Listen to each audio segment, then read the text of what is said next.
Welcome to Sweet Dreams Storytelling, where we unwind, relax, and drift into dreamland. I'm your host, Mike, and I'm so glad you're joining me tonight. Let's get cozy and settle in. Story for this evening is our adaptation of a beautiful novel by L. Frank Baum, The Marvelous Land of Oz. Chapter 1: The Boy in the House of Leaves.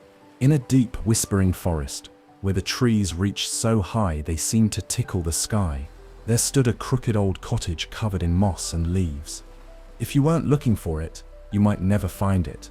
Birds flew over it without stopping.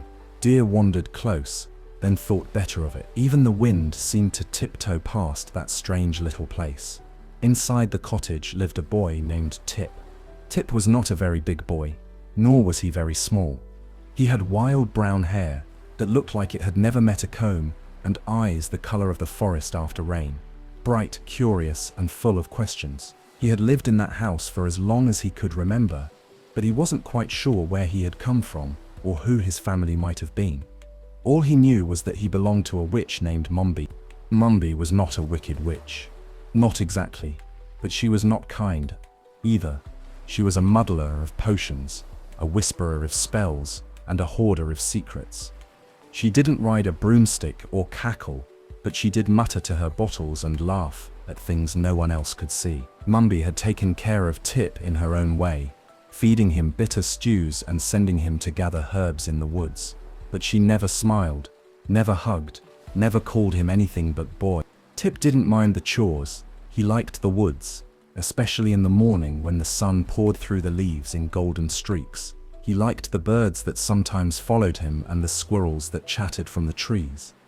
But more than anything, Tip liked to imagine. He imagined he was a prince from a faraway land, sent into hiding until the time was right to return. He imagined his parents were travelers, sailing on clouds and searching for him. He imagined he could build a friend out of sticks and pumpkin and bring it to life, someone who would talk to him and never scold or sigh. But when Mombi was home, there was little time for dreaming. She made Tip clean the cauldron and sweep the floors. She made him pick thistles and nettles and grind them into dust. And worst of all, she told him that one day she would use her magic on him. "You're getting too clever for your own good," she would say, peering at him with her squinty eyes. "One of these days I'll change you into a marble statue and set you in the garden. Then you won't wander off." Tip never laughed at that. Not because he believed her, but because a small part of him did. So when Mombi went off on one of her mysterious trips to gather ingredients, Tip waited until her footsteps faded into the forest. Then for the first time ever, he went into her secret room. The room was full of jars, round ones, tall ones, jars with things that blinked or slithered. There were scrolls of parchment tied with ribbons and books whose pages whispered when they were opened. There was a black pot with a silvery powder inside that shimmered like stardust.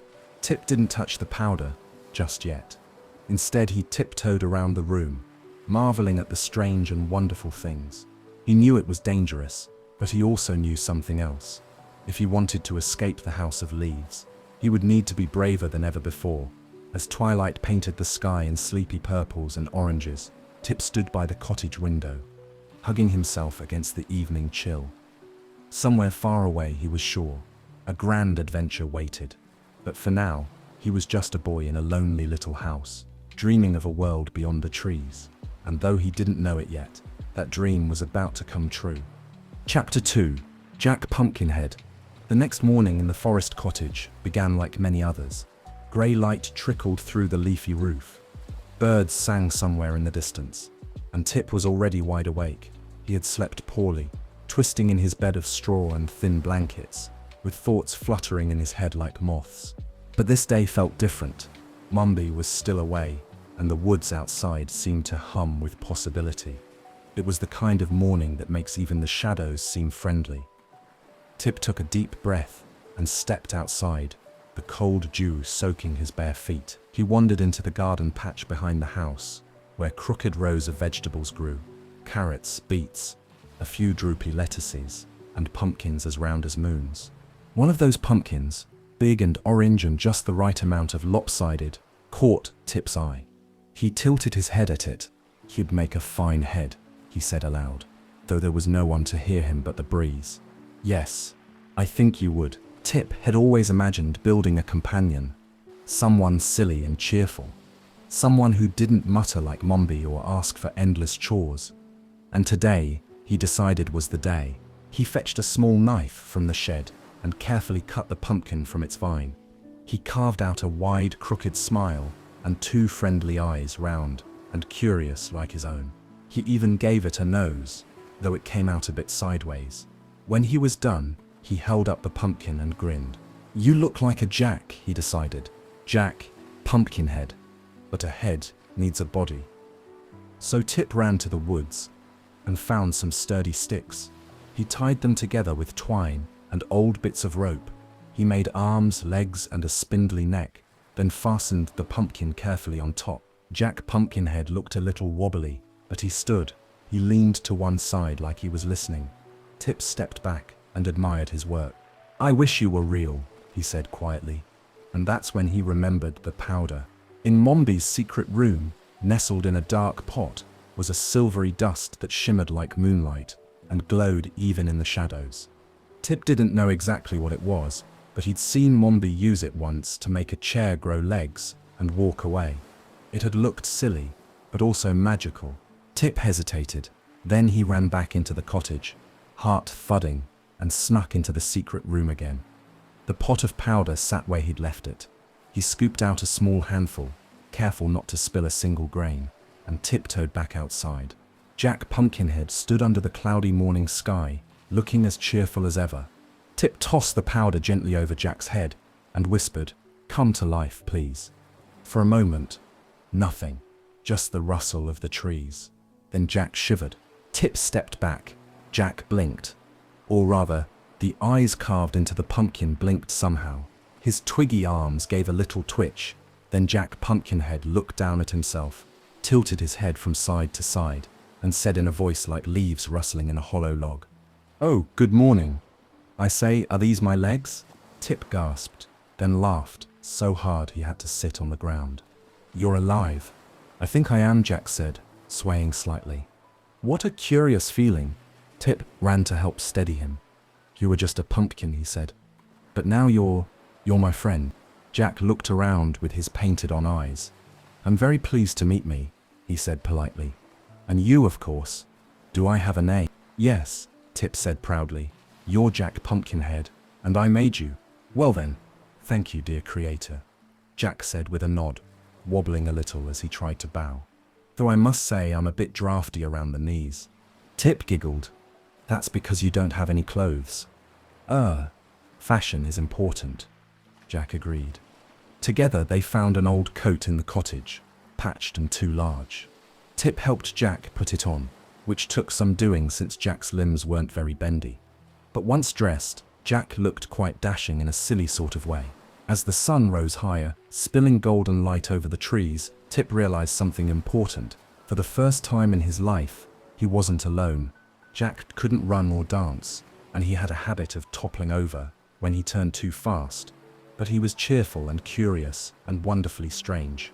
"I think," Tip said, "that this is going to be the start of something big." Jack nodded, as seriously as a pumpkinhead could. "Adventure?" he asked. "Adventure," Tip promised, as the wind stirred the trees and 1,000 green leaves whispered. Yes, Chapter 3, The Great Escape. The sun was dipping low, casting long golden shadows across the clearing, when Tip and Jack Pumpkinhead sat side by side under a crooked pine tree. Jack was humming a little tune though, having no ears. He wasn't quite sure if he was humming it well, and Tip was thinking hard, because Mombi would return that night. And Mombi, with her grumbling ways and her strange spells, would not be pleased to find her pumpkin had been stolen, carved, tied to sticks, and worst of all, brought to life. "She'll be furious," Tip said aloud, pulling at a blade of grass. "I don't think she likes anyone using her magic but her." Jack said thoughtfully, leaning to one side. "Perhaps we should say it was an accident." "She might believe that," Tip said slowly, "right before she turns us both into broomsticks." Jack gasped, his carved mouth stuck that way anyway. But this time it felt real. "Oh dear, I'd make a terrible broomstick. My knees are too knobby." Tip stood up and brushed off his trousers. "We have to leave," he said. We have to run away before she comes back. Jack tried to stand too, but one of his legs bent the wrong way, and he wobbled forward into a bush. Tip pulled him out gently and smiled. "We'll work on your walking," he said kindly. Inside the cottage, the air was already turning chilly. Shadows gathered in corners, and the fire in the hearth had long since gone out. Tip packed what little he had, some bread, a small flask of water, and a blanket full of holes. He looked around one last time at the crooked walls and dusty jars. It had never really been home. Jack waited by the door, coat buttoned up, arms stiff at his sides. "Ready?" Tip asked. "As I'll ever be," said Jack. "Though I do hope we find a friendlier kitchen somewhere. Your guardian, I must say, is not the most charming cook." Tip laughed under his breath, and together they stepped into the twilight. They hadn't gone far into the woods when they heard it. A soft clink like bottles being set down, followed by a slow, dragging footstep. Mombi had returned. Tip's heart raced. He ducked behind a tree and pulled Jack with him. "She's earlier than I thought," Tip whispered. They peeked through the leaves. There she was, a crooked figure wrapped in brown rags, her nose long and hooked like a branch. She was muttering to herself and carrying a basket full of mushrooms and toads. "We have to go," Tip breathed. "Now." But Jack was having trouble. His limbs creaked with every step, and he knocked over a tree root with a loud crack. Mombi's head snapped toward the sound. "Who's there?" she rasped, her voice thin as spider webs. Tip grabbed Jack's hand and ran, heart pounding like a drum. Behind them, Mombi shouted, "Tip, boy, get back here this instant. You've been in my magic." Tip didn't stop. He ran faster, pulling Jack along, dodging through the trees. The forest grew darker, and the wind moaned through the branches. Soon, Mombi's voice faded behind them, swallowed by the woods. They didn't stop until they found a little clearing with soft moss and a fallen log. Tip collapsed onto the grass, panting. Jack, who didn't need to breathe at all, simply sat and looked at the stars blinking to life overhead. "That," Jack said finally, "was very exciting." Tip laughed, breathless. "That was terrifying. But we made it," Jack said. "Now what?" Tip lay on his back, staring up at the sky. "Now, we find someplace new, somewhere safe, somewhere we belong." The forest rustled around them, full of nighttime sounds, a distant owl, a whispering breeze, the hush of leaves. Jack lay down too carefully, so his head wouldn't roll off, and they stared up together. "I've never had a friend before," Tip said softly. "Not a real one." "I've only been alive since this morning," Jack replied. "But I can already tell you're a very good friend to have." Tip smiled and pulled the blanket over them both. It didn't do much to keep the cold out, but it helped. And in that quiet clearing, under a moon that watched them like a gentle eye, a boy and his pumpkin-headed companion fell asleep, tired, brave, and full of dreams. Tomorrow would bring new adventures, but tonight they were safe. Chapter 4. The Emerald City Beckons. Tip awoke to the sound of birdsong and the scent of pine. Morning sunlight filtered through the trees, painting the forest floor with gold. Jack Pumpkinhead was already sitting up, his stick legs crossed awkwardly, and his pumpkin head tilted as if listening to the world waking up. "Good morning, Creator," Jack said cheerfully. Tip yawned and stretched. "You can just call me Tip, you know." "Very well, Tip. I must say, sleeping on the forest floor is not the most comfortable arrangement for someone of my construction. I think my arm fell off during the night." Tip blinked. "Again?" Jack held up his left arm. It was dangling by a single strand of rope. Tip chuckled and helped tie it back into place. They sat in the soft light of morning, nibbling on the last bit of bread Tip had packed. The forest rustled quietly around them. Peaceful now, but Tip knew they couldn't stay forever. Mombi would be searching, and who knew what spells she might be casting to track them. "We need to find somewhere safe," Tip said at last. "Preferably somewhere warm," Jack added. Tip thought hard. There was one place he'd heard stories about, whispers Mombi had mumbled when she thought he wasn't listening. A shining city made entirely of green stone and sparkling jewels. A place where magic was kind and kings wore smiles instead of scowls. "The Emerald City," Tip said dreamily. "That's where we'll go." Jack's carved eyebrows rose. Emeralds, you say? Sounds fancy. Tip nodded. It's the capital of Oz. Mombi once said it was ruled by the Scarecrow, a straw man who's smart as a professor and kind as a summer breeze. A scarecrow? Jack tilted his head. How curious. I do admire others with unusual heads. Tip smiled. He's supposed to be fair and brave and not a bit wicked. If we can reach him, maybe he'll help us. That settles it then, Jack said with as much enthusiasm as a pumpkin could manage. Let us visit the City of Emeralds. The journey would be long, through woods and meadows and hills. But Tip felt a warmth in his chest, a glow of hope that hadn't lived there before. For the first time he had a goal, a place to go, and a friend by his side. They set off that morning, with the rising sun behind them and the dream of emerald towers ahead. Jack walked slowly. He was not built for speed. His wooden limbs creaked with every step, and now and then Tip had to fix a knee or re-tie a shoulder.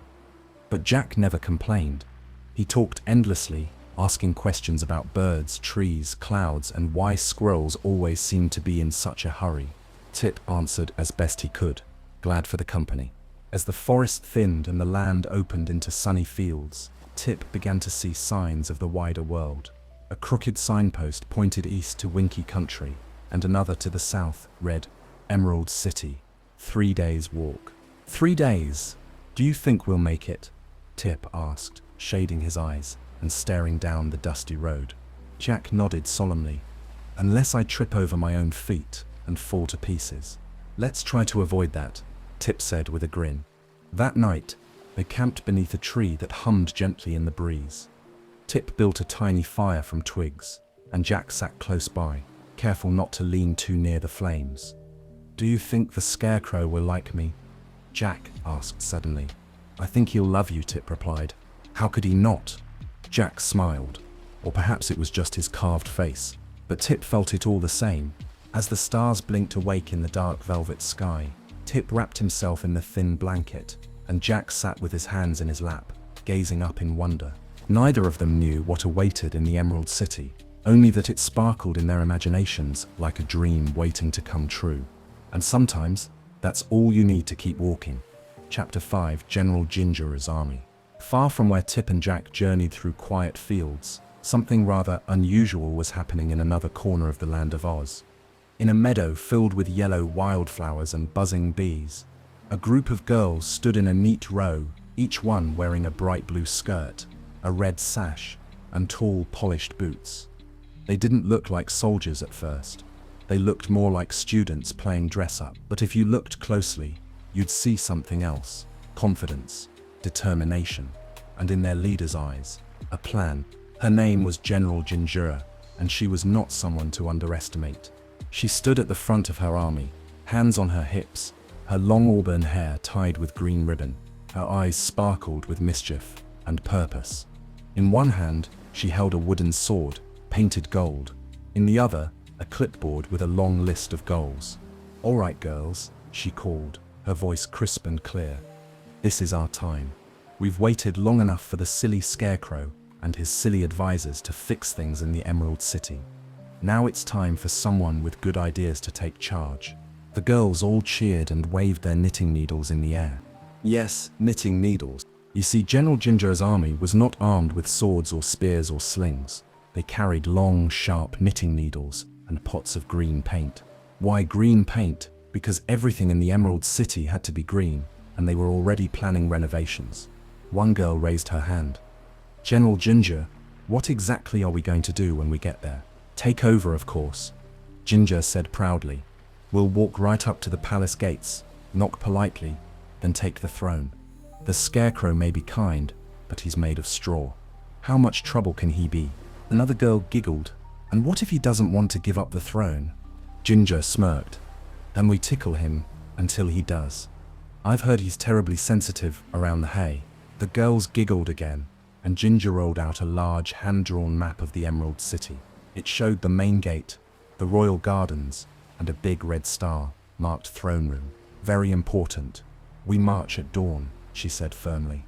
Pack light, bring sandwiches, and no dawdling. General Ginger had decided long ago that if the world didn't offer you power, You simply took it, with charm, courage, and just the right amount of glitter. Back on the road to the Emerald City, Tip and Jack were still walking. The day had grown warm, and the road was quiet, except for the crunch of their footsteps and the occasional chirp of a grasshopper leaping through the dust.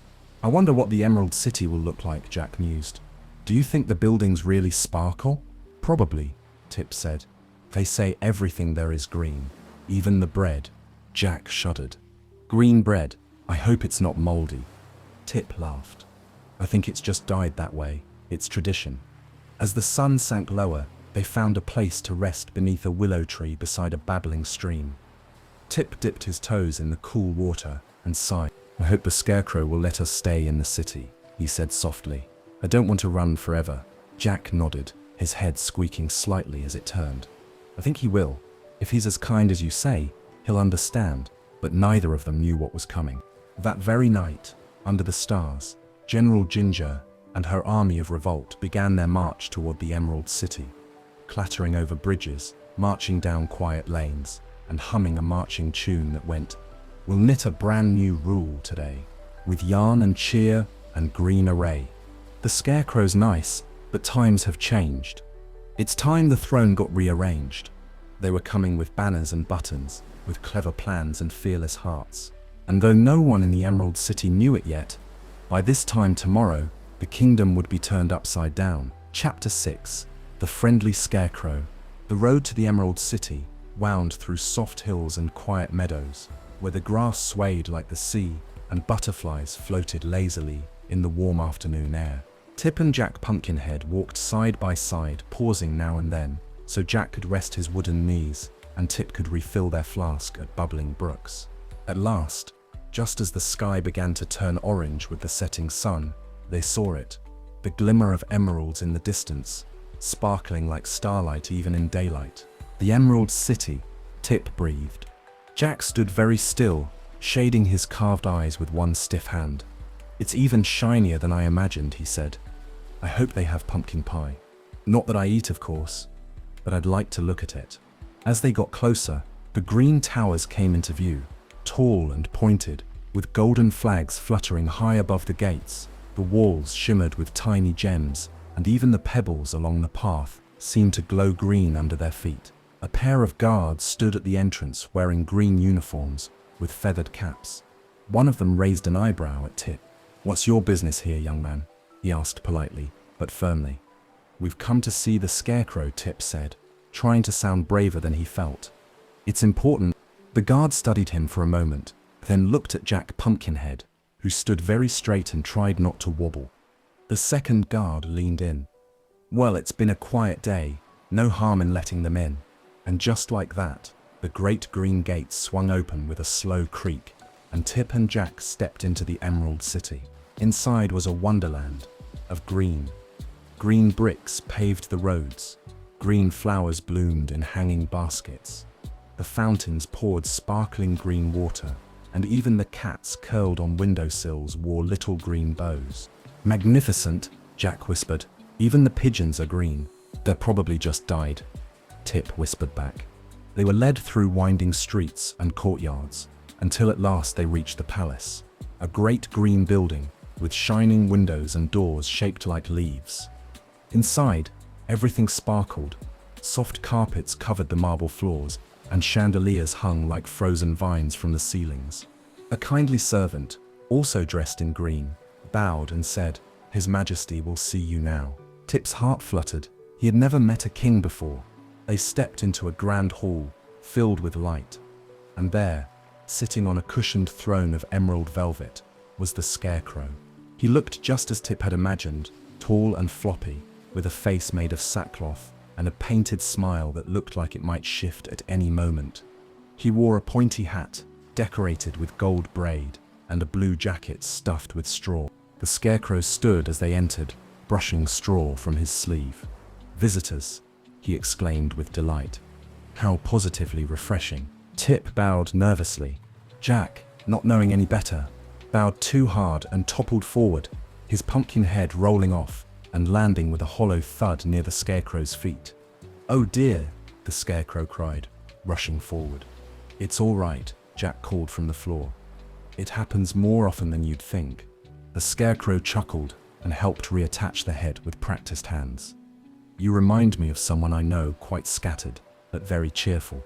Now what brings you here, young fellow?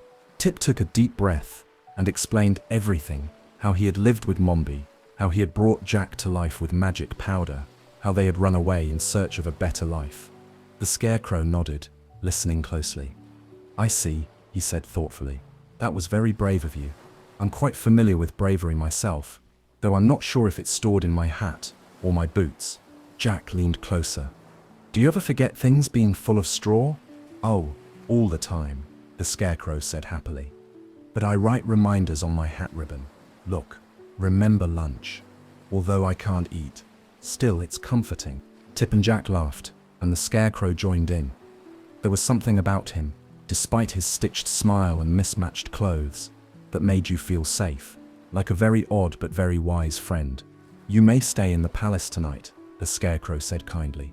There's a spare room in the East Tower, and I'm sure Jack won't mind the view of the garden. Thank you, Tip said, full of relief. But before the evening could grow much older, a palace guard burst into the hall, panting, Your Majesty, trouble at the gates. The Scarecrow stood at once, his straw joints creaking. What sort of trouble? It's an army, sir. A very unusual army. The Scarecrow turned to Tip and Jack with a sheepish smile. And here I thought it would be a quiet night.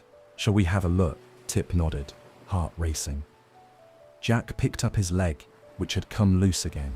And so the boy, the pumpkin-headed man, and the Straw King made their way to the palace gates, where just beyond the walls, General Ginger's army of revolt was waiting. But that's a story for the next chapter. Chapter 7, A Gentle Invasion. Evening settled softly over the Emerald City, casting long green shadows across the glowing cobblestone streets. Lamps shaped like tulip blossoms, lit up one by one, flickering with emerald light. Somewhere in the palace kitchens, pots bubbled with stew, and servants hummed as they set the table for dinner. But at the gates of the city, something very unusual was happening. The Scarecrow, Tip, and Jack Pumpkinhead stood on the palace balcony peering down the road. There, marching in neat rows, came a most curious sight. An army of girls, all dressed in bright uniforms with shiny boots and feathered hats. Each one held a long, gleaming knitting needle and wore an expression of fierce determination. At the front, waving a polished baton, marched General Ginger. Oh dear, said the Scarecrow, scratching his painted cheek. I was hoping this was just a parade. I don't think it is, Tip murmured. Jack leaned over the railing. They look very cheerful, but I've noticed that cheerful people can be very dangerous. The palace guards ran to the gate, but the girls advanced quickly, laughing and chatting as they went. Ginger raised a hand, and her army stopped in perfect formation. Halt, ladies, she called. Tuck in those shirts. Straighten those bows. We're about to make history. She marched up to the guards, smiled sweetly, and announced, We're here to take over the Emerald City. Kindly open the gate. The guards stared. One whispered, Take over, politely. Ginger nodded. Yes, that's right. We're not here to hurt anyone. We're just going to change the way things are run, with ribbons, reason, and a little rearranging of the royal furniture. The guards looked at each other in confusion. Then, very slowly, they opened gates. Ginger and her army marched through with grace and precision, not a single foot out of step. Their boots clicked on the cobblestones, their banners fluttered in the breeze, and their knitting needles sparkled in the light. Hello, citizens, Ginger called brightly. Don't mind us. We'll be redecorating shortly. People peeked out of windows, blinking in surprise. No one had ever seen a revolution quite like this before. I suppose I ought to do something, he said, but I don't want to be rude. They seem very well organized. Should we run? Tip asked. Jack raised a finger. I vote for wobbling briskly in the opposite direction. But before they could move, Ginger swept into the room, her cheeks glowing with excitement. Well, well, she said, with a smile. Your Majesty, what a lovely palace you have. I hope you won't mind if we tidy it up a bit. The Scarecrow stood tall, or as tall as someone full of straw could stand, and bowed. Welcome, General. May I ask what brings you here in such, finely stitched formation? Ginger placed a hand on her hip. We've simply decided it's time for a change. We think the Emerald City should be run by someone who understands what it means to keep things clean, cheerful, and properly color coordinated. And I believe that someone is me."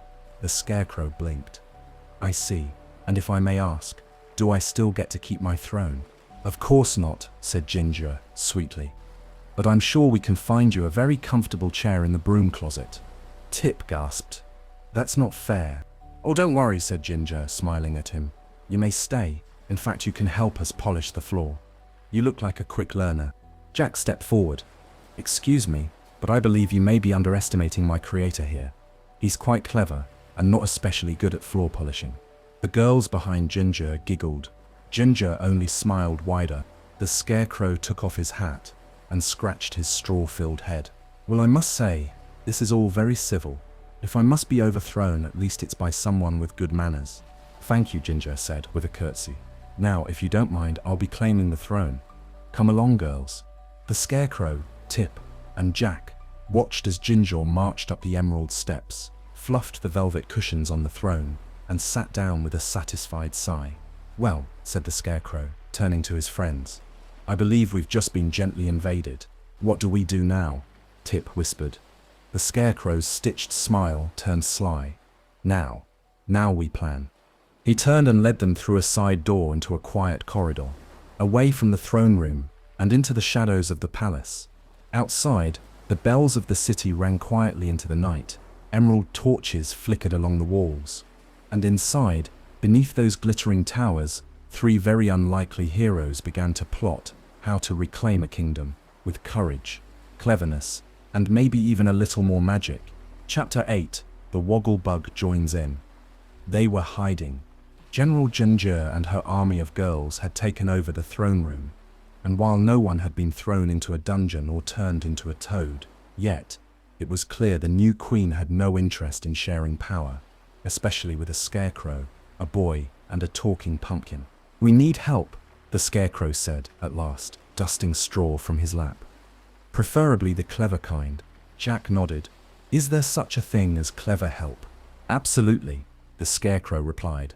"There's someone I've heard about, quite brainy, calls himself the highly magnified and thoroughly educated Wogglebug." Tip blinked. "The what bug?" "Wogglebug," the Scarecrow said cheerfully. "He used to be a regular bug, but thanks to a magic lantern he grew quite large. Now he wears spectacles, quotes poetry, and corrects people's grammar. I hear he's very wise, though a touch boastful." Jack tilted his head. "He sounds like a good addition to our little band."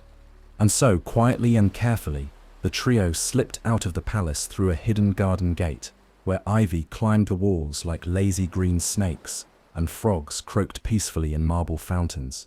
They tiptoed through sleepy city streets until they reached a dusty lane lined with lampposts and tall green trees. According to the Scarecrow's memory, and he was fairly certain he'd written it down in one of his hat notes, the Wogglebug was giving lectures at the Royal College of Art and Athletic Perfection, just outside the city. After a good bit of walking, and one stop to reattach Jack's left foot, which had wandered off without him, they reached the school. It was an odd building, half library, half gymnasium, with columns shaped like pencils and a dome that looked suspiciously like a brain. On the door, a shiny brass sign read, "Enter quietly, enlightenment in progress." Inside, rows of desks were filled with students scribbling notes. At the front stood a tall, insect-like figure in a finely pressed coat, shining shoes, and a bow tie that sparkled like stars. He had long antennae, shiny eyes behind tiny spectacles, and a very grand air about him. "Good morning, scholars," the Wogglebug announced, tapping a long pointer against a chalkboard filled with complex diagrams. "Today we consider the properties of intellectual elasticity, which is of course far superior to physical flexibility, unless one is performing acrobatics." Tip, Jack, and the Scarecrow crept into the back of the room. "I like him already," whispered Jack. When the lesson was finished and the students scattered, the Scarecrow stepped forward and bowed. "Excuse me, dear Professor Wogglebug." The insect straightened proudly. A guest, and not just any guest. A monarch, most straw-stuffed and magnificent." "What an honor, Your Majesty." "You know me?" asked the Scarecrow, surprised. Of course, said the Wogglebug, with a dramatic flourish. I keep very well informed. Your brain, while not organic, is most admirable, and I believe you have a boy and a pumpkin with you as well. That's us, said Tip with a little wave. We're kind of, fugitives. Jack leaned in, but very polite fugitives. The Scarecrow quickly explained everything, how they had fled Mombi, how Ginger had taken over the palace, and how they now needed help to get it back. The Wogglebug listened, tapping his shiny chin thoughtfully. Of course, the Wogglebug said, there is nothing I enjoy more than a complicated problem with room for cleverness. And besides, I'm quite fond of just causes, especially ones that involve pageantry. Jack whispered to Tip, Do you think he'll be helpful? Tip grinned. He already is. And so, the four new friends left the college together, Tip with his quick mind, Jack with his cheerful clumsiness, the Scarecrow with his wisdom and warmth, and the Wogglebug with his vocabulary and very shiny shoes. As they disappeared down the road, the wind rustled the leaves in the trees and seemed to whisper, Change is coming. And somewhere behind them, in the tallest tower of the Emerald City, General Ginger leaned back in the royal throne and smiled, completely unaware that a very curious crew was coming back for her. One clever plan at a time. Chapter 9. Plans and Powder. The sun rose high above the land of Oz, golden and gentle, as Tip, Jack Pumpkinhead, the Scarecrow, and the highly magnified and thoroughly educated Wogglebug sat in a shady glen just outside the Emerald City. The grass was soft beneath them, and the leaves above rustled like quiet applause. They were safe for now, but none of them could sit still for long. They had a problem, and it was growing more complicated by the hour. Well, said the Scarecrow, sitting cross-legged with one straw hand under his chin, we can't exactly march back in and ask Ginger to leave. She's far too fond of the throne, and she has all those knitting needles, added Jack, whose legs were sticking straight out in front of him. Very sharp. And all those girls, Tip said thoughtfully. They didn't seem mean, but there are an awful lot of them. The Wogglebug straightened his bow tie. Indeed, they are numerous and well organized. We'll need to be clever, and perhaps a bit unorthodox. Tip sat quietly for a moment, thinking. The breeze stirred his hair, and he squinted into the sun. Then, slowly, an idea began to flicker in his mind. What if, he said, we built something? Something big and surprising, something we could bring to life. The others turned to him with interest. Bring to life? Asked the Scarecrow. You mean like you did with Jack? Tip nodded. Yes. I still have some of Mombi's powder of life. I only used a little on Jack and the sawhorse. Oh, right, said Jack proudly. I'm a living example of magical craftsmanship. The Wogglebug clapped his hands. Brilliant, a living machine. We could fly over the city walls or sneak into the palace from above. Tip's eyes widened. Fly. That's it. Everyone leaned closer. We'll build a flying creature, Tip said, excited now. Something strange, something no one would expect. We'll use furniture, ropes, branches, whatever we can find. Jack scratched his chin. Will it have a pumpkin for a head too? Because that's quite stylish. I think we can try something else this time, Tip said with a grin. And so, the plan was set in motion. They traveled to a nearby village, quiet and friendly, where the people were happy to lend odd bits and pieces once they heard Tip's tale. Soon, the team had gathered a pile of the strangest materials Oz had ever seen. 2 old sofas for a body, large palm leaves for wings, ropes for tying it all together, and most importantly, a dusty mounted deer's head that had once hung above a fireplace. They built their flying creature in a meadow dotted with wild flowers and fireflies.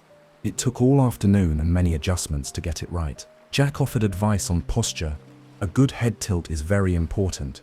The Wogglebug suggested wing angles, and the Scarecrow helped stitch cushions into place. When they were finished, it looked like a creature from a dream. The sofas made a soft, sturdy body. The palm leaf wings stuck out at the sides like giant fans. The ropes were tied in careful knots, and the deer's head, its glass eyes wide with surprise, was fastened firmly at the front. Tip stood before it, clutching the small leather pouch that held the silvery powder of life. It shimmered in the sunlight, like morning frost caught in moonlight. "Are you ready?" he asked. The others nodded. Tip sprinkled the powder gently across the creature's body, murmuring the magic words he'd learned from Mumby. For a moment nothing happened. Then, a shiver. The sofas creaked. The wings rustled. The deer's head blinked its glassy eyes and opened its mouth. "Hello," it said in a slightly dazed voice. "Where am I, and what am I?" The scarecrow clapped his straw-stuffed hands. "Marvelous, he's alive," Jack beamed. "Welcome to the club." The creature looked around at its odd body. "I appear to be assembled."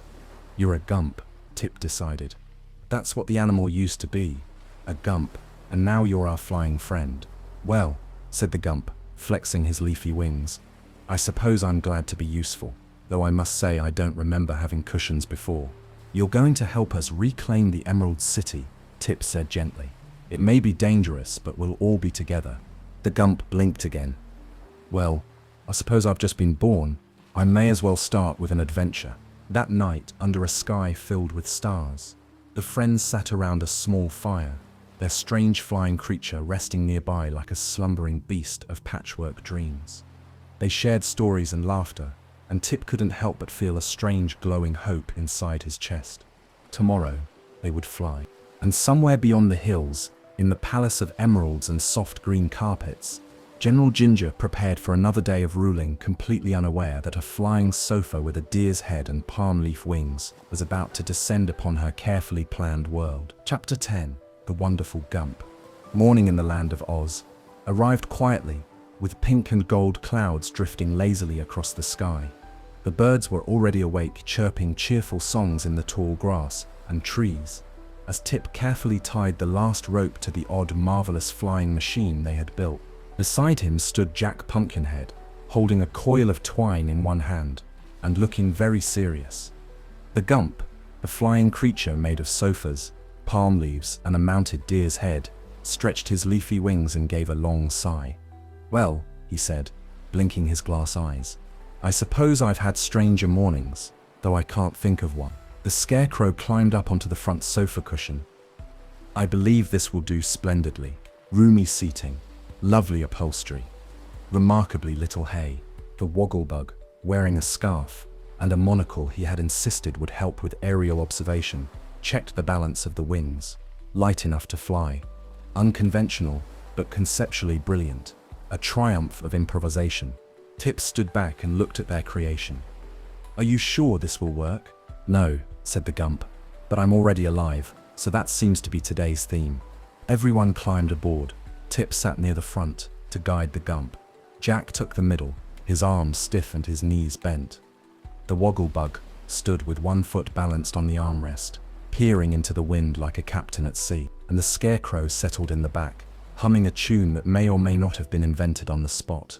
Tip took a deep breath. "Okay, Gump, ready?" "As ready as a talking living couch deer with wings can be," the gump replied. With a great rustling of leaves and a creaking of sofa springs, the gump flapped his leafy wings and lifted off the ground. Up into the sky they soared. The wind rushed past them in a wild rush of air and laughter. The trees below looked like green swirls of paint, the roads like threads sewn through the land. Birds darted out of the way, surprised to see a living lounge chair sailing through the clouds. "We're flying," Tip shouted, laughing. "Way," Jack yelled, holding onto his seat with both twiggy arms. "I feel a bit unstable." The wogglebug began reciting facts about altitude and wind resistance, but no one could hear him over the roar of the air. The scarecrow simply laughed and threw a handful of straw into the breeze, watching it scatter like golden confetti. It was a flight like no other, silly, thrilling, slightly terrifying, and entirely unforgettable. But as they soared higher, clouds began to gather. "I say," the gump called out, "there appears to be a bit of trouble ahead." Dark grey clouds billowed in the distance, and a cold wind began to swirl around them. The gump flapped harder, trying to stay level. "Storm!" Tip shouted, eyes wide. "Hold on!" The wind howled. Lightning flashed in the distance. Rain began to fall in soft, chilly drops. The gump dipped and wobbled, struggling to stay upright. "A bad time for weather," Jack muttered. And my arms are getting damp. The flying machine veered to the left, then the right. The wind pushed harder. The ropes groaned. The wings flapped wildly. And then, crack, a rope snapped. One of the palm leaf wings bent backward with a flap like a broken umbrella. "We're going down," the scarecrow shouted, straw flying in every direction. The gump dove toward the trees below, trying to steer with what was left of his wings. Branches, leaves, shouting, thump. They landed somewhat, crashing through thick trees and landing in a strange, quiet courtyard made of white marble. The gump gave a tired groan. Jack rolled into a bush. The scarecrow landed in a pile of leaves with his arms over his head. Tip landed last, landing safely, but with a thud that knocked his breath out for a moment. They all lay still. Then, the gump spoke. "Well, that was invigorating." Everyone groaned. Tip sat up slowly and looked around. They were in a beautiful garden, surrounded by statues, fountains, and walls covered in flowering vines. The air smelled like roses and mystery. "Where are we?" he whispered. The scarecrow looked around. Somewhere very old and very quiet. The wogglebug brushed himself off and adjusted his monocle. "We appear to have landed in some sort of enchanted palace." And indeed, they had. For although the skies had been wild and the landing rough, fate had brought them to a place of secrets, where old magic slumbered and new discoveries waited just beyond the next doorway. They had flown far from danger, but their real adventure was only beginning. Chapter 11. A Flight Through the Skies. For a long moment, everything was still. The crash had scattered the group like leaves in the wind, but no one was badly hurt, just bruised, tangled, and rather dazed. The gump's leafy wings were crumpled, his antlers bent, and one of his sofa cushions had popped open in the fall, spilling stuffing like feathers across the marble floor. Is everyone all right?" Tip called out, brushing dirt and leaves from his shirt. "I believe so," said the scarecrow, sitting up with a daisy stuck to his hat. "I seem to be in more pieces than usual, but everything's still attached." "I have most of my limbs," said Jack from somewhere behind a rose bush. "Possibly not in the right order." The wogglebug climbed out of a low fountain, dripping and indignant. "I shall file a formal complaint against that particular cloud." The gump groaned. "Next time, I request a smoother landing, or at least a snack afterward." Tip smiled in relief. "We're alive. That's something." Once everyone had been dusted off, reassembled, and checked for wobbles, the group began to look around. The crash had landed them inside a strange and beautiful palace courtyard, hidden deep within the woods. White stone pillars lined the square, wrapped with vines that bloomed in every color of the rainbow. Marble fountains sang softly, and golden birds flitted through the trees, unafraid of the visitors. The air was quiet, not silent in a frightening way, quiet in a way that felt old, ancient, like this place had been waiting. "Where are we?" Tip asked, eyes wide. The scarecrow brushed a leaf from his shoulder. "A forgotten palace, perhaps. A place the rest of the world has simply stopped remembering." "It's lovely," Jack whispered, turning slowly to take it in. The wogglebug adjusted his wet spectacles. "It's also completely unmarked by map or history text. I suspect enchantment is involved." The friends wandered slowly through the courtyard. The columns led into grand hallways, and the grand hallways opened into silent, echoing chambers filled with light and dust, and strange statues that watched them from the corners of the rooms. No one lived here, at least, no one they could see. But the place did not feel abandoned. It felt like a dream someone had forgotten to finish. Tip stepped into a large, circular room where moonlight poured down from a glass dome far above. In the center stood a statue of a woman in flowing robes, one hand raised, the other resting on the head of a lion, carved from crystal. There was something gentle in her face, something wise. "She looks familiar," Tip murmured. The scarecrow tilted his head. "You think so?" Tip nodded. He didn't know why, but a soft tug in his heart told him this place, this statue, meant something. The others joined him, staring up in wonder. For a long while, no one spoke. The wind moved gently through the palace, stirring curtains that hadn't moved in years. The gump rested on the cracked tile floor, his leafy wings spread beside him like giant fans. At last, The wogglebug cleared his throat. Well, our flying machine is broken, and the Emerald City is still out of reach. But perhaps this place has a purpose. Maybe we were meant to land here, Tip said. Jack nodded. It was a bumpy flight, but it brought us somewhere beautiful. The Scarecrow looked around and smiled. And now we have time to think, to plan again. So they stayed. That evening, the group made a small camp in the courtyard, lighting lanterns they found stored in quiet corners. They ate what little they had left. Biscuits, dried apples, and a single piece of pumpkin pie someone had gifted Jack, which he admired but politely declined to eat. The stars came out, bright and bold, above the palace dome. And one by one, the friends curled up and fell asleep under pillars of forgotten stone, beside gardens filled with night-blooming flowers, and among statues that seemed to smile in their sleep. It was not the journey they had expected. It was not the path they had planned. But sometimes, in Oz, the skies take you where you need to go, even if you don't yet know why. Chapter 12. The Queen of the Field Mice. The morning after the crash was cool and misty, with silver fog curling through the palace courtyard like sleepy dreams that hadn't quite finished drifting away. Tip awoke first, wrapped in his blanket beneath the stone archways, listening to the soft hush of water trickling from an ancient fountain nearby. He sat up, blinking. The palace was still there, beautiful and quiet, but something felt different. He could hear something, faint, but quick. Skitter, skitter. Pat, pat, pat. It was a sound like tiny feet tapping over marble. Jack Pumpkinhead sat nearby with his legs crossed and arms stiffly folded. "Good morning," he said. "Something's rustling in the vines. It's either treasure or trouble." The Scarecrow stretched his limbs with a satisfying squeak. "Or a squirrel," he added. "But squirrels don't usually march in formation." Just then Tip saw them.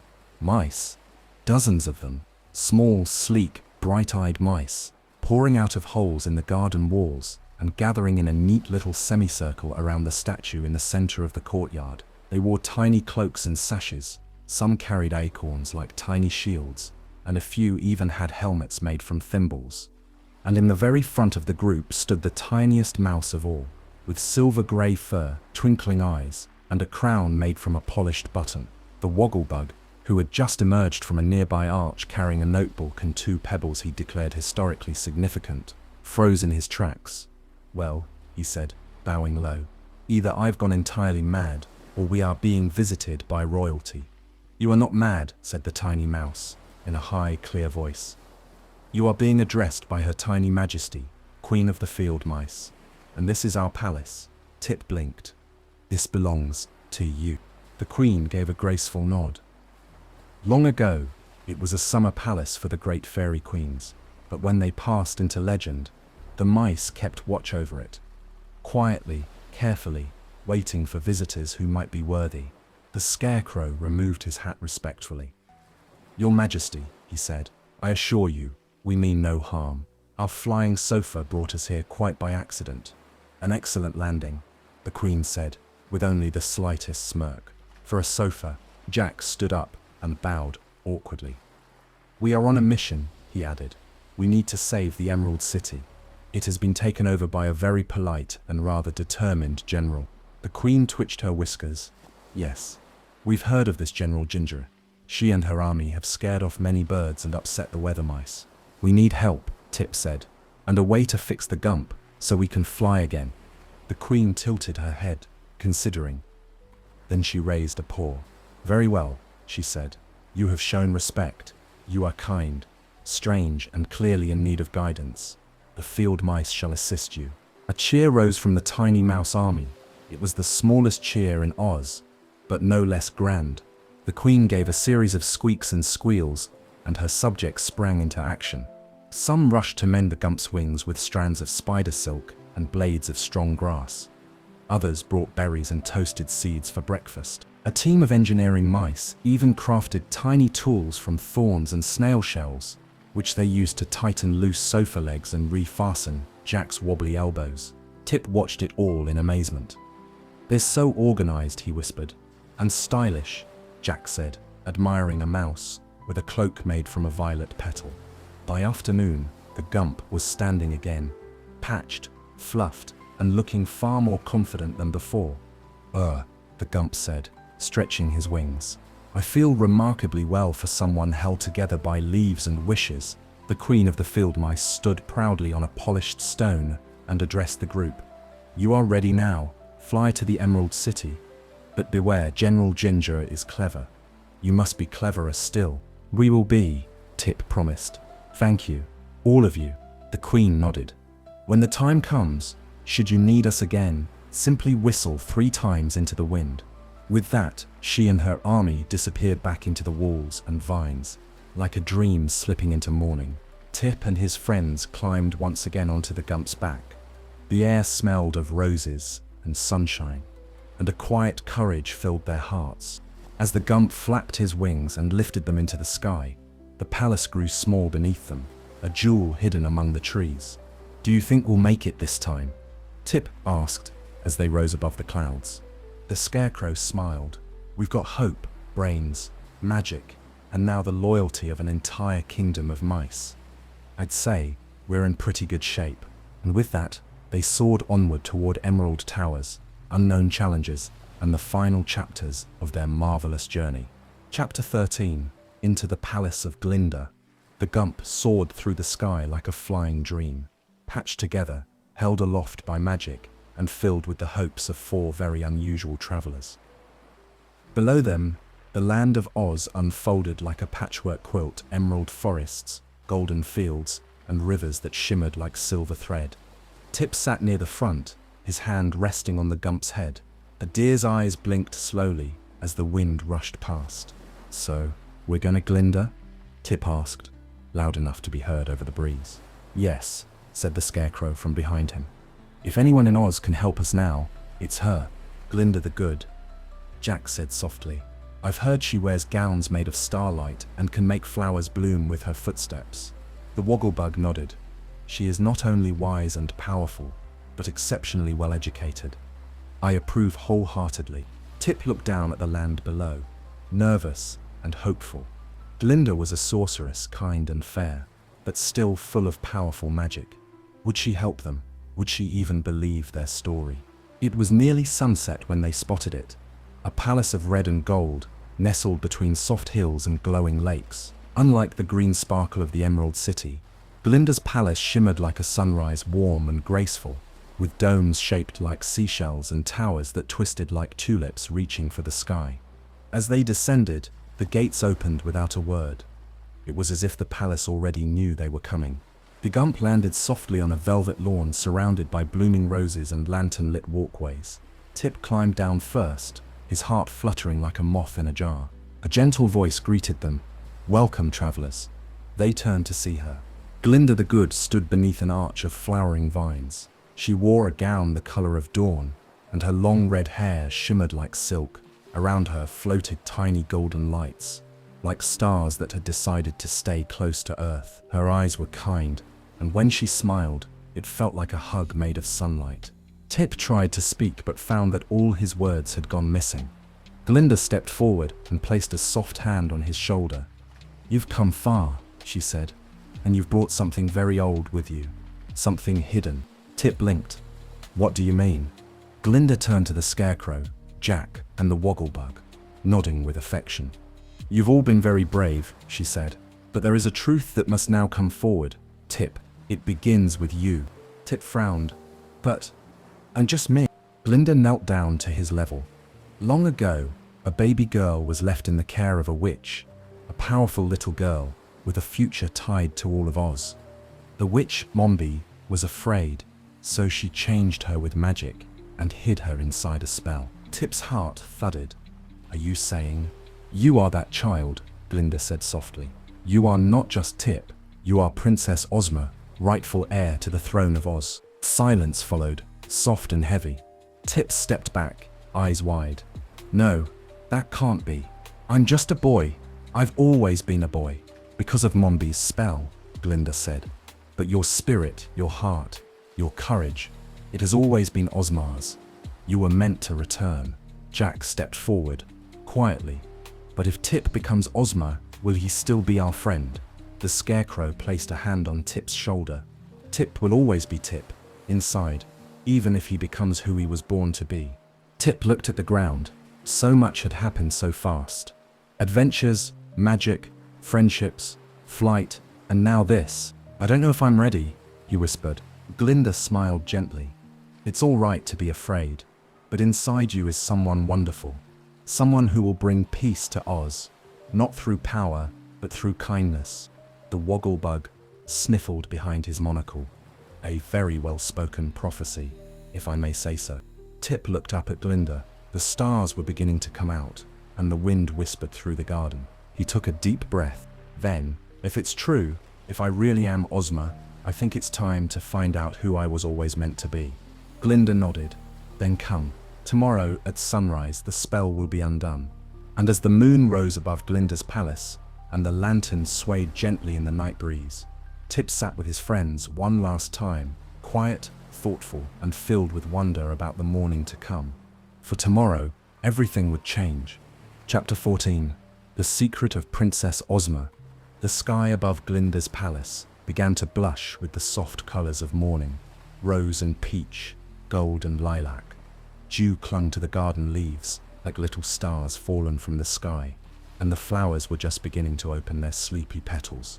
In a quiet chamber made of pearl and polished wood, Tip sat alone by the window, wide awake, though he had barely slept. He could hear the faint sound of birdsong in the distance, and the distant hush of the palace gently breathing awake. In his lap was a small mirror. He looked into it, not to fix his hair or smooth his shirt, but to look into his eyes and ask himself a quiet, honest question. Who am I? Not long ago, he had been a lonely boy living under the roof of a grumpy old witch. Then he'd built a friend out of sticks and pumpkin and brought him to life.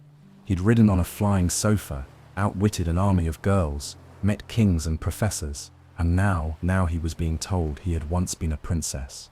It was a lot to take in. There was a soft knock at the door. Tip, came Glinda's gentle voice. He turned. Come in. She entered quietly, wearing a gown that shimmered like early morning mist. In her arms she held a small box, beautiful, carved of crystal and silver. Are you ready? She asked softly. Tip stood. His hands trembled just a little. I think so. You don't have to do this, Glinda said. Not unless you choose it.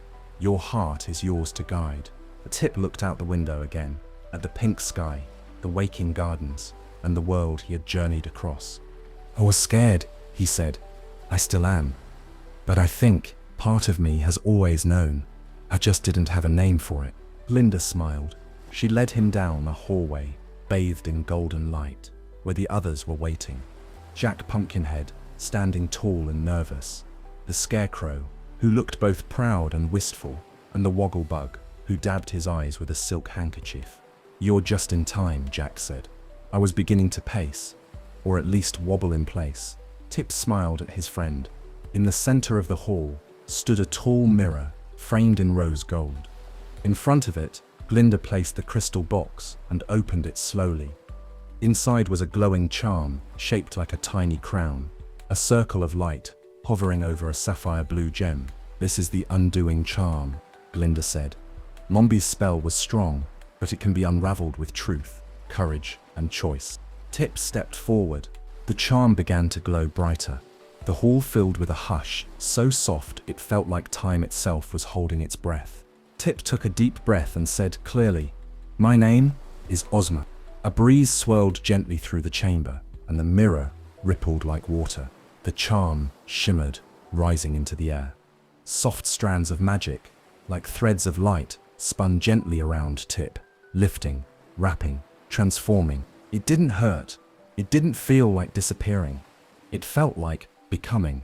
His shoulders relaxed, his breath slowed, his heart felt whole. When the light faded, standing before the mirror was not the boy who had once run through the woods with a pumpkin-headed friend, but a young girl with soft, kind eyes, a crown of green leaves, and long, dark hair, like a waterfall. She looked into the mirror and saw at last her true reflection. Ozma. Jack took a wobbly step forward. You're still you? Ozma turned to him and smiled. Of course I am. The Scarecrow bowed deeply. Your Highness. Oh please, Ozma said with a laugh. Just call me your friend. The wogglebug sniffled into his handkerchief. This is the most beautiful moment in royal transformational history. Glinda stepped forward and placed the charm into Ozma's hands. Your heart led you here, and now it will lead all of Oz. And as the light of the rising sun poured through the windows and warmed their faces, the friends stood together, no longer searching, no longer running. The truth had been found. The hidden princess had returned, and now they would go home. Chapter 15. Tip's big decision. But in one quiet garden corner, everything felt still. The sun had risen fully now, casting golden beams through the arched windows of Glinda's palace. Birds sang from the flowering vines, and a warm breeze stirred the banners hanging high in the halls. Ozma, who had until only yesterday been known simply as Tip, sat on a marble bench beneath a weeping willow, watching the shadows dance across the fountain pool. The charm that had broken Mumby's spell rested in her palm, warm and glowing faintly, like a heartbeat. She held it gently, as if it might fly away. Jack Pumpkinhead sat beside her, trying not to squeak too loudly as his wooden joints shifted. His pumpkin head turned toward her. "So," he said, his voice low and careful, "how are you feeling?" Ozma looked up. "Like I just stepped into someone else's shoes. Only the shoes fit." Jack tilted his head. "You miss being Tip?" Ozma was quiet for a long moment. Then she nodded. "A little, but Tip is still part of me. All the laughter, and the mistakes, and the growing, none of that disappears." She smiled softly, grateful for the simple truth in her friend's voice. "Good," Jack said, "because I like Tip, and I like Ozma. I think you're both you." The Scarecrow joined them soon after, his straw hat slightly askew. "If I may offer my royal advice," he said, "you're doing splendidly. I once ruled the Emerald City with nothing but a brain full of hay and some very polite words." The Scarecrow bowed dramatically. "Former Majesty, now happily retired." Ozma laughed. "Thank you, Your Majesty." Just then, Glinda arrived in the garden, walking silently between the flower beds. Her gown shimmered like petals caught in sunlight. "Ozma," she said gently, "there is one more decision to make." Ozma stood. "About the throne?" Glinda nodded. "You are the rightful ruler of Oz. Your heart, your wisdom, your kindness, all of it is needed now more than ever.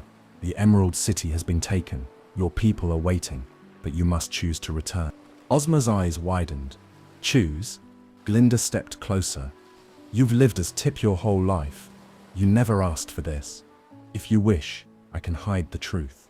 You can go on as you were." Ozma looked down at her hands, small, strong, and steady. She thought about the adventures behind her, the nights in the forest, the thrill of flight, the courage it took to run away, and the even greater courage it took to come home to herself. Then she lifted her chin and looked Glinda in the eye. "No," she said, "I want to be who I really am." Glinda smiled. "Then the land of Oz shall rejoice." But Ozma added, glancing at Jack and the Scarecrow, "I don't want to do this alone."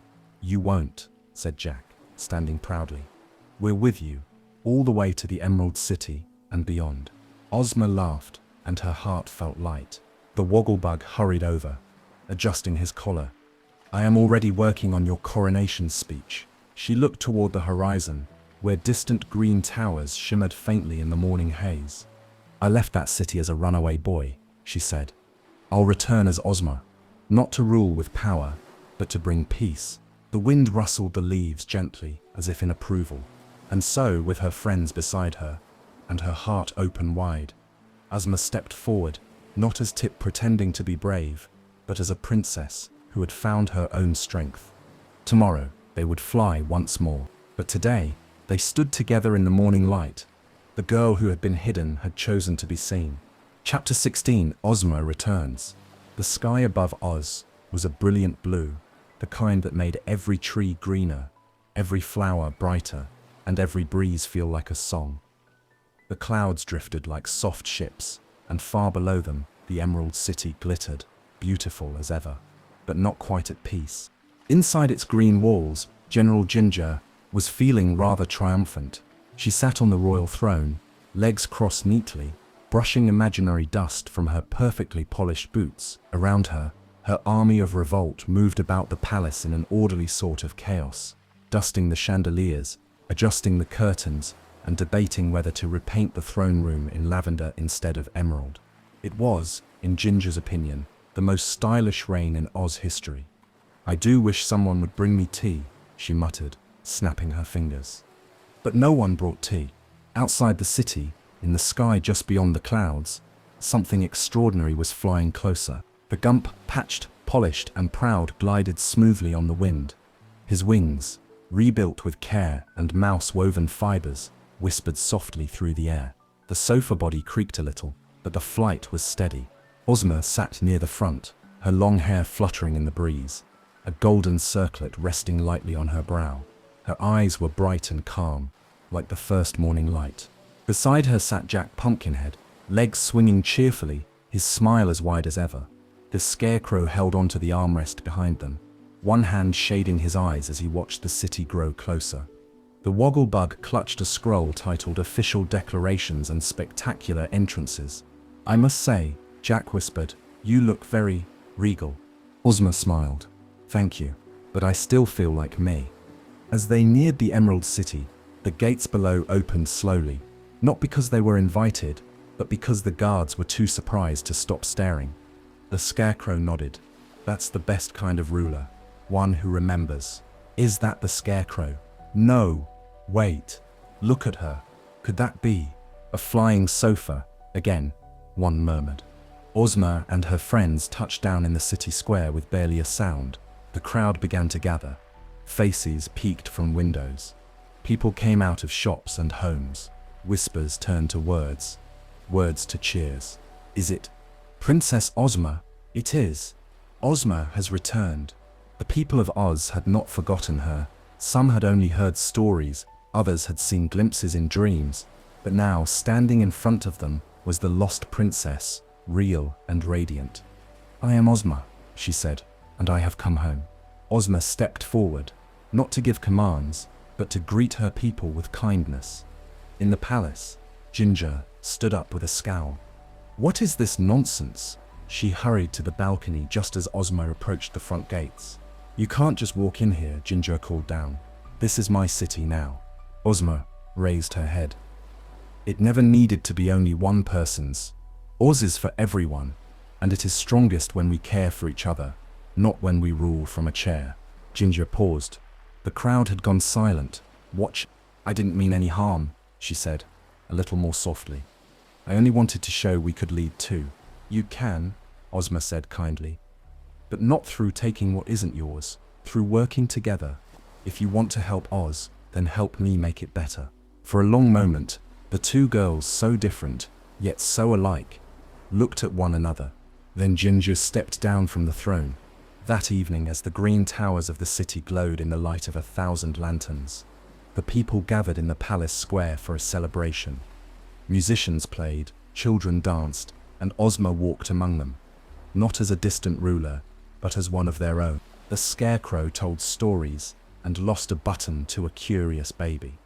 Jack offered rides on his shoulders to anyone who asked, and didn't mind a bit of wobble.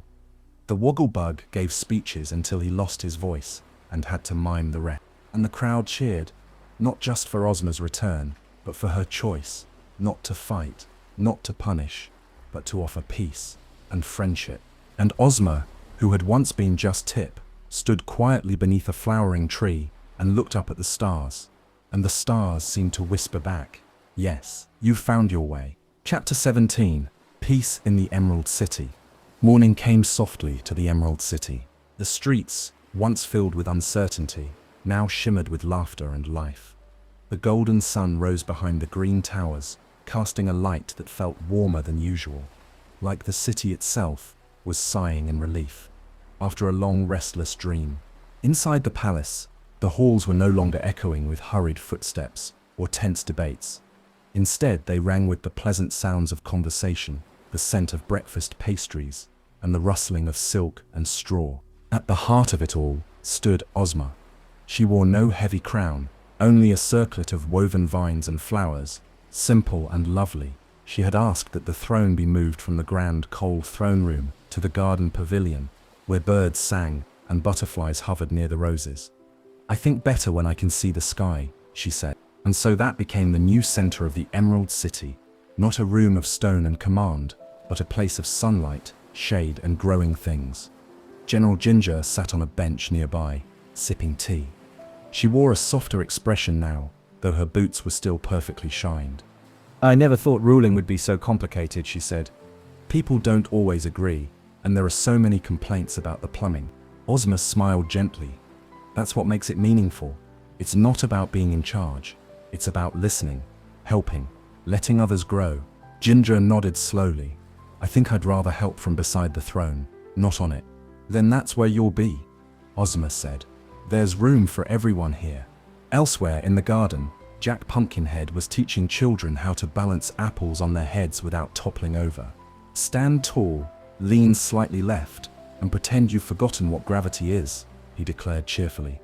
Most of the apples fell, but the giggles didn't stop. The Scarecrow was in the library, helping organize books by subject, though he had a habit of sorting them into unusual categories like books that smell nice and books that should be read while upside down. And the Wogglebug, now wearing a very official-looking sash that read Royal Educator, held outdoor lessons in the palace courtyard. Today's topic was the joy of learning things you didn't know you needed. Ozma walked through it all, smiling and greeting her people, not with grand speeches but with warm words and listening ears. Everywhere she went, the people of Oz seemed to breathe easier. The shops reopened, the musicians returned to the squares. The green cobblestone streets filled with dancing feet, wagging tails, and children playing games with chalk and laughter. It wasn't perfect. Some fences still needed mending, some feelings still needed healing, but peace had returned. Not the kind made with swords or spells, but the kind made with honesty, forgiveness, and gentle strength. That evening, a festival was held in the palace gardens. Paper lanterns floated into the sky, each one carrying a wish, Ozma's wish. She didn't say it aloud, but she whispered it into the wind as she watched her lantern drift into the stars. "Let this peace grow roots, so even the winds of time cannot shake it." Jack stood beside her, his pumpkin head tilted to one side. "I don't know what you wished for, but I hope it comes true." Ozma looked at him with gratitude in her heart. "It already has." And as the stars blinked gently above the green rooftops of the Emerald City, Ozma and her friends sat beneath the lanterns, surrounded by music, laughter, and love. Peace had come, not just to the city, but to their hearts. And in that moment they knew the journey had been long, but every step had led them home. Chapter 18: Sweet Dreams in Oz. Night came gently to the land of Oz. The stars blinked into place one by one, like shy lanterns lighting a path through the heavens. The green towers of the Emerald City glowed softly, their windows aglow with golden light. The streets, once filled with laughter and music, had grown quiet as the city curled up in peaceful slumber. In the royal gardens, flowers slowly closed their petals for the night, and dragonflies settled on lily pads to rest their shimmering wings. In the center of the garden, beneath a tree that whispered old songs to the wind, Ozma sat on a stone bench, wrapped in a silken cloak. Her long hair tumbled over her shoulders, and her eyes reflected the moon. Beside her was Jack Pumpkinhead, who didn't sleep, but liked to sit quietly when the world did. His wooden arms were folded in his lap, and his carved smile was calm and content. "Everything feels still," Ozma said softly. Jack nodded. "In a nice way, like the city is dreaming." She smiled at that. "Yes, exactly." Inside the palace, the Scarecrow had been tucked into a soft chair with a book in his lap. Though he hadn't turned a page in hours, he was too busy thinking about all they'd been through, about how far they'd come. In another room, the Wogglebug slept in a hammock strung between two bookcases, snoring gently and hugging a dictionary to his chest like a teddy bear. The Gump, now retired from flying, had been given a place of honor in the garden. He no longer had to soar through the clouds or dodge storms. He simply watched the stars and enjoyed the quiet. All was well. Ozma looked up at the sky. A soft breeze moved through the trees. Somewhere far off, an owl called once, then again. "I never thought," she whispered, "that a journey that began in fear could end in such peace." Jack looked at her, his eyes round and kind. Maybe it had to begin that way, he said, so you could find the strength to change. Ozma nodded. Do you think Oz will stay peaceful? Jack thought for a moment. Not always, but now it knows how to heal. That's just as important. Ozma reached into her cloak and pulled out the tiny charm Glinda had given her, the one that had broken Mombi's spell and shown her true self. She held it in her palm for a moment, then tucked it into a velvet pouch and placed it beside the bench. No more hiding, she said. No more pretending. As the moon climbed higher, Ozma rose from the bench.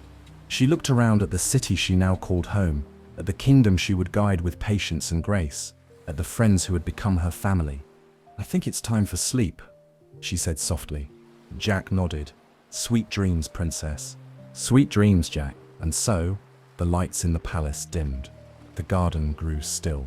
The stars watched over the sleeping city, and the wind hummed lullabies through the trees.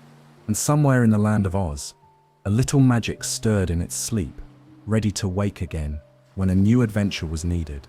But for now, all was peaceful. All was quiet, and in the marvelous land of Oz, everyone slept. Thanks for spending this quiet time with me here at Sweet Dreams Storytelling. I hope you're feeling relaxed, peaceful, and ready for a restful sleep. As we say goodnight, let the calm background music guide you gently into dreamland. Before you go, don't forget to like the video and subscribe, and until next time, rest well.